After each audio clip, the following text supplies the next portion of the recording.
Let's turn first to Emily Schrader, who's an American-Israeli journalist focusing on Israeli and Iranian relations, joining me from Tel Aviv. What do you think, or what do you hope the new dynamic might be in 70-plus days? Good morning to you.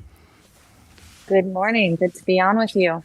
I think that we can expect to see a better situation in the Middle East. Whether or not one is a fan of Trump, it is a fact that we did see a more peaceful situation throughout the Middle East. In fact, we saw the unprecedented advancement of peace in the region. And I am hopeful that we can return to at least some of that in a second Trump term. What does the end of conflict look like?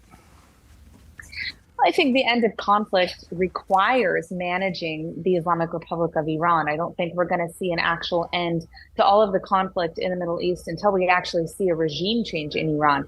Now, Trump, I think, and also J.D. Vance, the vice president-elect, has been very clear on this issue that Trump doesn't view himself as someone who's going to come in and bring about regime change in Iran. He views that as something that can only really be done by the people of Iran. And personally, I actually agree with that sentiment. What the West and Trump and other world leaders can do is enforce existing sanctions, is lay out new sanctions, is pressure the Islamic Republic and allies of the West to also pressure the Islamic Republic to act with accountability, to cut off their resources and able to limit their funding to terror proxies throughout the Middle East, be it in Yemen, Iraq, Syria, Lebanon, or Gaza, and to prevent them from advancing to, obtain a nuclear weapon. That's something that's really imminently on the agenda in the next couple of months, and I'm hopeful that the Trump administration would be able to deal with it.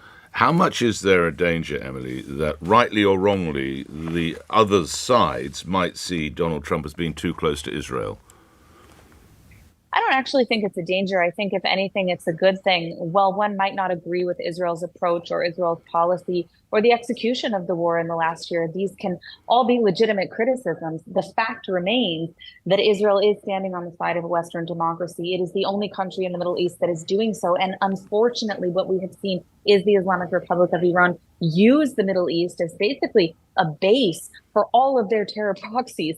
All of these occupations that we see in the Middle East, they aren't coming from Israel. They're coming from the Islamic Republic, whether it's in Yemen or in Iraq or Syria or any of the other places that we see it. Hezbollah in Lebanon is an excellent example. UNIFIL had an obligation under international law to disarm this terrorist organization, and they haven't been able to do that for 18 plus years, despite the U.S. alone, if we're looking at the numbers, contributing $2.6 billion since 2006, since this mandate came into effect. This is insanity. Somebody has to do the job to clean up the Middle East. And I hope that, hopefully, my first choice would be in diplomatic ways, that the Trump administration is able to deal with that.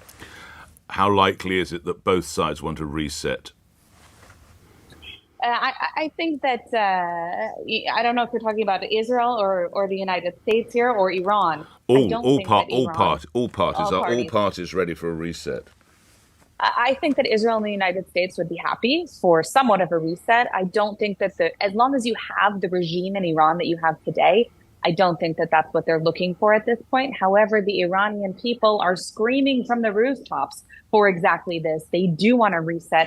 They want a different type of country. And again, I hope that a Trump administration leading, hopefully, Europe and the rest of the world as well, when it comes to dealing with this issue, I'm hopeful that we can actually avoid a full-out war by having a stronger policy towards this regime, because they are not going to respond. They never have, and they are not going to ever respond to any form of appeasement. It's simply not how they work. Thank you for your time this morning, Emily. Emily Schrader is an American-Israeli journalist joining us from Tel Aviv.